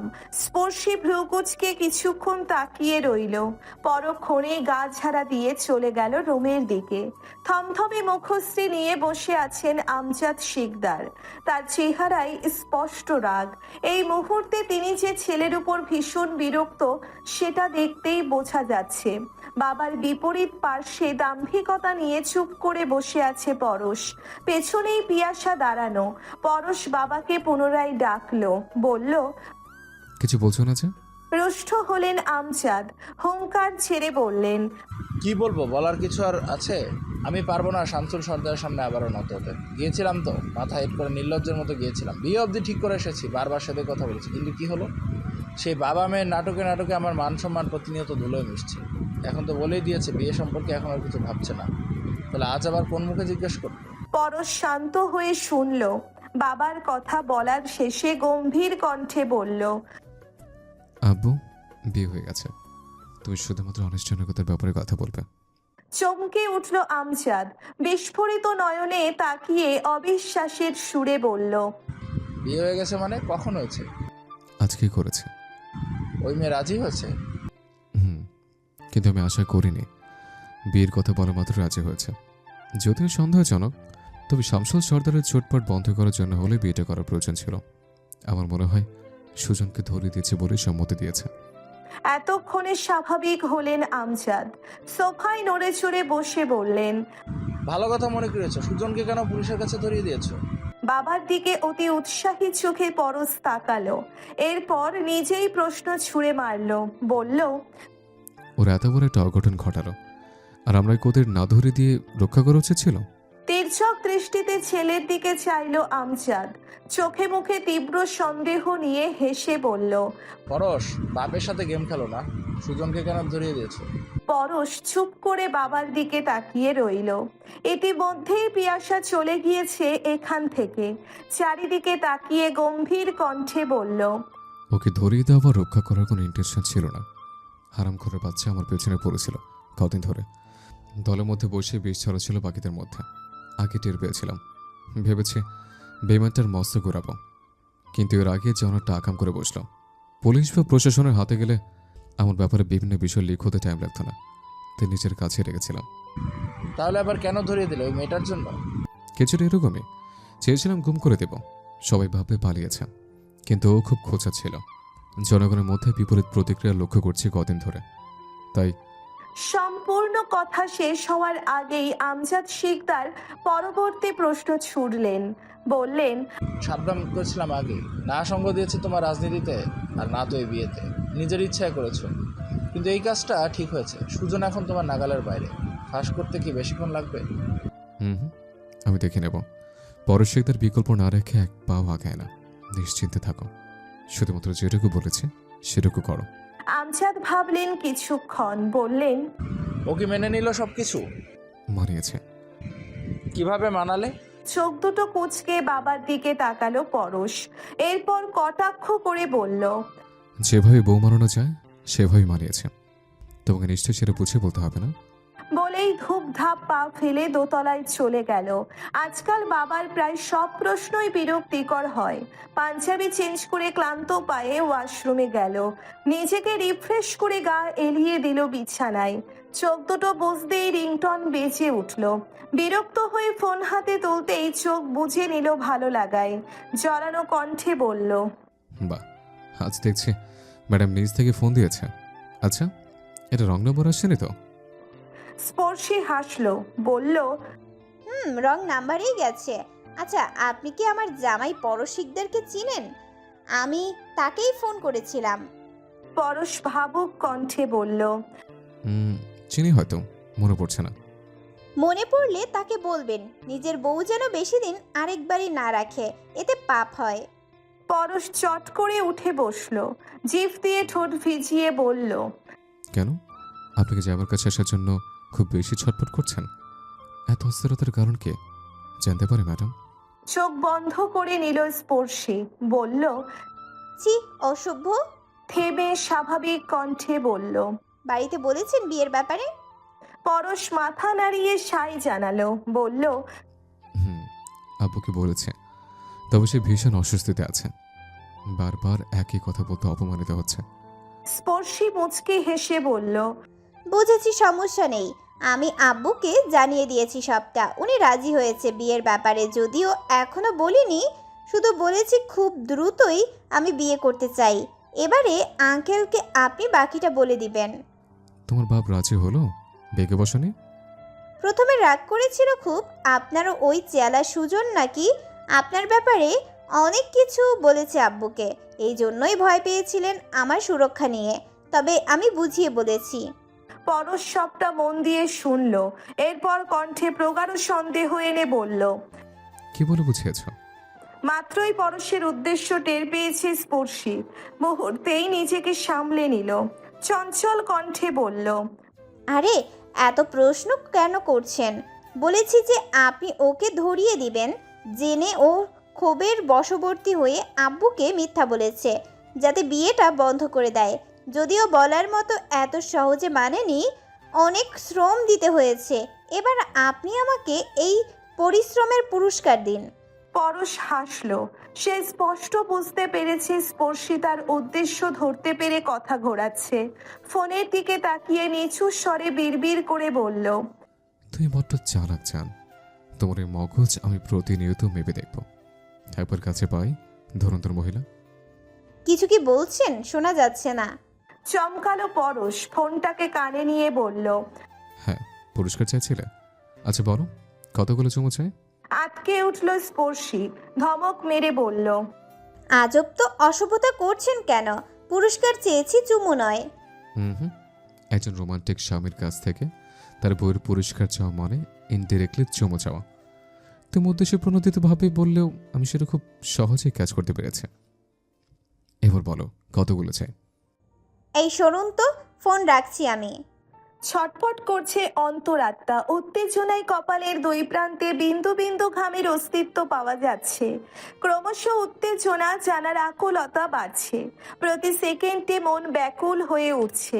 কণ্ঠনালী শুকিয়ে ষড়যন্ত্রকে অবরোধ করে রেখেছে এক অদৃশ্য অনুভূতি। পাভেলকে দেখা যাচ্ছে, সে আসছে স্টেজের এই প্রান্তেই। তাকে দেখতেই উঠে দাঁড়ালো পরশ শিকদার। স্টেজে ওঠার আগেই নিজে নেমে গেল। ছুটে এসে ভাইয়ের সামনে দাঁড়ালো পাভেল। চাপা স্বরে বলল। আরে আরে, নামছিস কেন? পরশ কর্ণপাত করল না, বরং পুরোপুরি অবজ্ঞা করে নিজের প্রশ্ন ছুড়ল। ব্যাকুল মনকে শান্ত করতে ঘন ঘন শ্বাস নিয়ে অবিশ্বাসের সুরে বলল। ও কি কবুল বলেছে? ঝামেলা বাঁধেনি তো? এক দৃষ্টিতে তাকিয়ে রইল পাভেল। চারিদিকে তাকিয়ে ঠোঁট চেপে হেসে বলল। হ্যাঁ বলেছে, কোনো ঝামেলা হয়নি। এ যেন শুষ্ক মরুভূমির মধ্যে এক পশলা বৃষ্টি পড়ল। স্বস্তির নিঃশ্বাস ফেলে পুনরায় আসনের দিকে এগিয়ে গেল। পাভেল কটাক্ষ করে বলল। এত দুশ্চিন্তা আর কি দরকার? তোদের তো আগেই বিয়ে হয়েছে, এখন না হলেও বা কি? পরশ হাসল, বলল। তুই বুঝবি না, যে ঘাটতারা পাল্লায় পড়েছে তাদের সব কিছুর উপর থেকে বিশ্বাস সরে গেছে। পরশুদিন বললাম চলো ঘুরে আসে, কিন্তু শুনলো না, বরং তারামি করে বলল এই বিয়ে সে মানে না যতক্ষণ না পর্যন্ত ওর বাপ নিজের ইচ্ছা বিয়ে না দিচ্ছে। একটু থেমে বলল। বলা তো যায় না, নাটকীয় ফ্যামিলিতে বিয়ে করেছে। এদের বাপ ভাই মেয়ে সবগুলোর মধ্যে নাটক। হুটহাট মুড চেঞ্জ হয়ে যায়, তাই বিশ্বাস হচ্ছিল না। না জানে আবার কি বেঁকে বসে। শেষে দেখা যাবে বিয়ে 100 বার হলেও সংসার আর হবে না। পাভেল কিছু বলার জন্য মুখ খুলতেই পেছন থেকে আলতাফ শিকদার ডাক দিলেন। একবার পেছনে তাকিয়ে ভাইয়ের উদ্দেশ্যে বলল। কাকা ডাকছে, আসছি। চলে গেল পাভেল। পরেশ ফোন হাতে নিল। শামসুল সর্দারের মতানুযায়ী তাদেরই বাড়ির সামনে বিশাল প্যান্ডেল সাজানো হয়েছে। নিয়ম অনুসারে 11:30টায় গায়ে হলুদ সেরে জুম্মার নামাজ পড়েছে। এরপর বাড়ির সামনে কাজী এনে সবার উপস্থিতিতে বিয়ে পড়ানো হয়েছে। ইতিমধ্যেই খাবার আনার তোড়জোড় শুরু করে গিয়েছে। এই তো আর মাত্র কয়েক ঘন্টা। বরযাত্রীদের খাওয়ানোর ঘন্টাখানেক পরেই বউ উঠিয়ে নিয়ে যাওয়া হবে। সবার সাথেই বরকনেকে খাওয়ানোর ব্যবস্থা করা হয়েছে। তবে তাদের টেবিলটি অন্যগুলোর থেকে আকর্ষণীয়ভাবে সাজানো। দেখেই বোঝা যাচ্ছে এটা স্পেশাল। শামসুল সর্দার নিজে এসে জামাইকে নিয়ে টেবিলে বসালেন। পাশে বসলেন ও। একে একে আমজাদ শিকদার, আলতাফ শিকদার, পাভেল বসলো। কিছুক্ষণ পরেই পরশের পাশের চেয়ারটাতে বসলো সুসজ্জিত এক নারী। গায়ে তার বধূ বেশ। মেরুন বর্ণের শাড়িটা ফাঁকফোকর থেকে ফর্সা হাত এবং গলা চমকাচ্ছে যেন। পরশ ঢোক গিলে প্লেটের দিকে তাকালো। চাপা আওয়াজে বলল। আমাকে না দেখে শাড়ি খুলবে না, আমি দেখিনি ভালো করে। এতক্ষণ মায়ের আদেশ মতো মাথা নিচু করে থাকলেও এখন সেটাকে তুলে ফেলল। ভ্রু কুঁচকে পরশের দিকে জিজ্ঞাসু সূচক চাহনি দিতেই বলল। বলেছি শাড়ি খুলবে না, আমি দেখব। নইয়ে যাওয়া কণ্ঠে ফিসফিস করে স্পর্শী বলল। ছবি তোলা আছে, পাঠিয়ে দিব। বাম হাত দিয়ে নিমেষেই হাত চেপে ধরল পরশ। দাঁতে দাঁত চেপে বলল। আমি সরাসরি দেখব, একদম তারিমি করবে না স্পর্শিয়া, খুব খারাপ হয়ে যাবে। নতুন বর বউয়ের ফিসফিস করে কথা বলার আওয়াজ অনেকটাই কানে যাচ্ছে আমজাদ শিকদারের। তিনি হুট করেই চেয়ার থেকে উঠে দাঁড়ালেন। শামসুল সর্দারের উদ্দেশ্যে বলল। বেয়াই, অনেক গণ্যমান্য লোক এসেছে, আমরা বরং তাদের সাথে বসে খাই, বিষয়টা না হয় দৃষ্টিকটু লাগবে। সাই দিলেন শামসুল সর্দার। উঠে যেতেই ধপ করে সেই চেয়ারে বসে পড়ল আরশি। সে ইতিমধ্যেই রান্নার পরেই খাবার খেয়ে নিয়েছে, কিন্তু তাও একই টেবিলে বসার ইচ্ছেকে নষ্ট করতে পারল না। পাভেল সযত্নে নিজের পাশের চেয়ারে বসালো। এরপর খাবার বাড়তে বাড়তে আরশির উদ্দেশ্যে বলল। খেয়েছো? মুহূর্তেই অন্যদিকে তাকালো আরশি। মুখ ঝামটা মেরে বলল। দেখে কে? হাসলো পাভেল। এরপর অনুনয়ের সুরে বলল। অনেক ব্যস্ত ছিলাম জান, রাগ করো না প্লিজ, খেয়ে নাও। খেয়েছি আমি। মাথা নাড়ালো পাভেল। পুনরায় বলল। ঠিক আছে, তাও আমার প্লেট থেকে খাও। ভ্রু দুটো কুঁচকে পাভেলের দিকে তাকিয়ে রইল স্পর্শী। এরপর পরশের দিকে তাকিয়ে ইশারা দিয়ে দেখালো। কটাক্ষ করে চাপা কণ্ঠে বলল। দেখুন, একটু শিখুন, নিজে তো গিলেই যাচ্ছেন, আনরোম্যান্টিক কোথাকার। খাওয়া বন্ধ করে দিল পরশ। বলল, রোমান্টিকতা প্রমাণ করার কি কোনো সুযোগ দিয়েছ? হাত ধরলেই তো চিৎকার করে ওঠো। একটু থেমে আচ্ছা, তুমি কি কবুল বলেছিলে? চোখ দুটো ছোট ছোট করে তাকালো স্পর্শী। বলল, কেন বিশ্বাস হচ্ছে না? দুপাশে মাথা নাড়ালো পরশ। নিচু কণ্ঠে বলল, বাসা না হওয়া পর্যন্ত বিশ্বাস হবেও না। সম্বিত ফিরে পেল স্পর্শী। আশেপাশে দু চারবার তাকিয়ে সবাইকে দেখে নিল। না, কেউ শোনেনি। দাঁতে দাঁত চেপে বলল, অসভ্য। পরশ হাসলো। পরক্ষণেই পেছনের টেবিলের দিকে তাকিয়ে বলল, তা আমার সম্বন্ধী সাহেব কোথায়? বিয়ের সময়ও তো দেখলাম না। খাবে না? স্পর্শী খেতে খেতেই জবাব দিল, ওর পেট ভরা, খিদে নেই। কেন, কে খেয়েছে? ধোকা। হুট করে নিজেদের কথার মধ্যে পাভেল বলে উঠল। চমকে তাকালো পরশ। ভ্রু যুগল কুচকে কিছু না বোঝার ভান ধরে বলল, ধোকা খেয়েছে মানে? কে দিল? উত্তর দিল না পাভেল, বরং স্পর্শীর দিকে তাকিয়ে ঠোঁট টিপে হেসে আবারও খেতে লাগলো। পুরো ঘটনাটাই লক্ষ্য করলো পরশ। ইদানিং পাভেল স্পর্শীর এই কথোপকথন খুবই সন্দেহজনক। কটাক্ষ করে বলল, তা ভাবির সাথে এত ভাব জমালি কবে? আগে তো যা দেখলেও পেছনে লুকাতিস। পাভেল নিজেকে সামলে নিল মুহূর্তেই। ভাইয়ের দিকে তাকিয়ে মজার ছলেই উত্তর দিল। বলল, আজকাল ভাব ভালোবাসা জমাতে সময় লাগে না, হুটহাট হয়ে যায়। এত ভাব ভালো না। স্পর্শিয়া, দূরে থাকবো ওর থেকে। ওর চরিত্র মোটেই সুবিধার না। চশমাটা এখনো চোখে লাগানো। ঘুমের মধ্যেই মরিয়ে উঠল প্রেমা। এক হাত দিয়ে চশমাটা খুলে মুছে নিল চোখের কোণ। কি ব্যাপার, মা কেন ঘুমের মধ্যে তার চশমা খুলে দেয়নি? তাহলে এত তাড়াতাড়ি ভাঙতো না ঘুম? নড়াচড়া করতেই টের পেল গায়ের ভারী লেহেঙ্গার। অস্বস্তি লাগলো ভারী সব গয়নাগাটির ছোঁয়ায়। নেমে সেই চট করে উঠে পড়ল। রুমটা পরিচিত নয়, তবে সাজানো গোছানো। আশেপাশের কারো কোনো অস্তিত্বই নেই। আচমকায় ভয়েরা জেঁকে ধরল। দ্রুত পায়ে বিছানা থেকে নেমে এলো দরজার বাইরে। সাথে সাথেই চোখ গেল রান্নাঘরের দিকে। হ্যাঁ, চিনতে পেরেছে প্রেমা। এরা সর্দার বাড়ির মহিলা। সুসজ্জিত বাড়িখানা দেখতেই মনে পড়ে গেল সব। সকালের ভাইয়ের বিয়ের বরযাত্রী হিসেবে এসেছে সে। গায়ে হলুদের শেষে সবাই নামাজে গেলে সে থেকে যায় ভাবিদের সাথে। ভারী গহনা এবং লেহেঙ্গার এক মোটা আস্তরণে ক্লান্ত হয়ে পড়েছিল। অতিরিক্ত মাথা ব্যথা এবং ক্লান্তির বশে যখন নুইয়ে পড়েছিল, তখন আরশিয়াই তাকে নিজের রুমে বিশ্রাম নেওয়ার জন্য শুইয়ে দিয়ে গিয়েছিল। বাড়ির মধ্যে তেমন কারো উপস্থিতি নেই। শুধু